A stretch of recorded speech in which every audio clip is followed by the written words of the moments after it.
Hello, it's Father Vogel. We continue our series on St. Francis de Sales' Introduction to the Devout Life.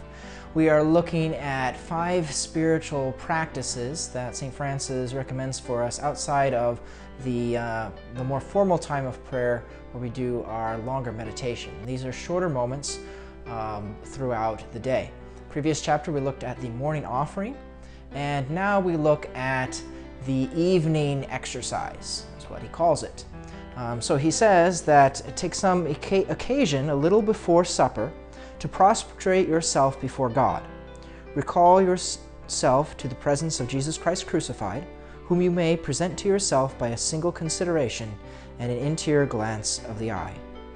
Rekindle in your heart the fire of your morning meditations by a dozen lively aspirations, acts of humility, and loving transports of your will to make toward this divine Savior of your soul, or by repeating these points of your morning meditation which you relished most, or by arousing yourself to devotion by some new subject as you may prefer.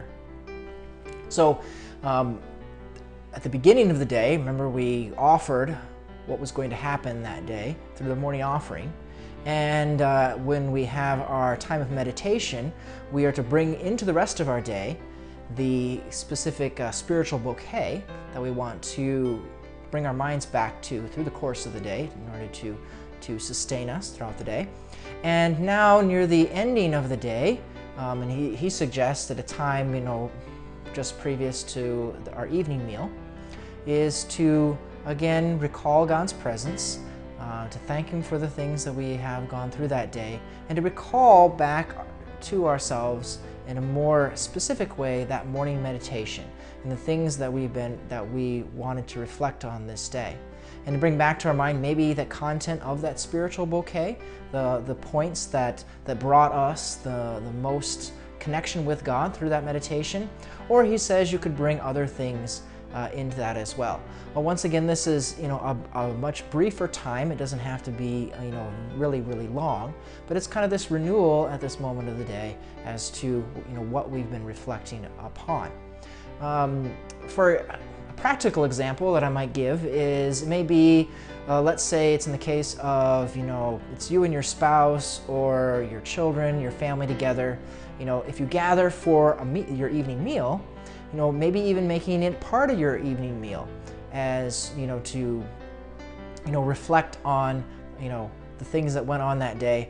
There's a group called the Teams of Our Lady that I was involved in the past, and one way that they would think about it when they met together was they'd share their highs and their lows since the last time they met. So that could be a way of going about it.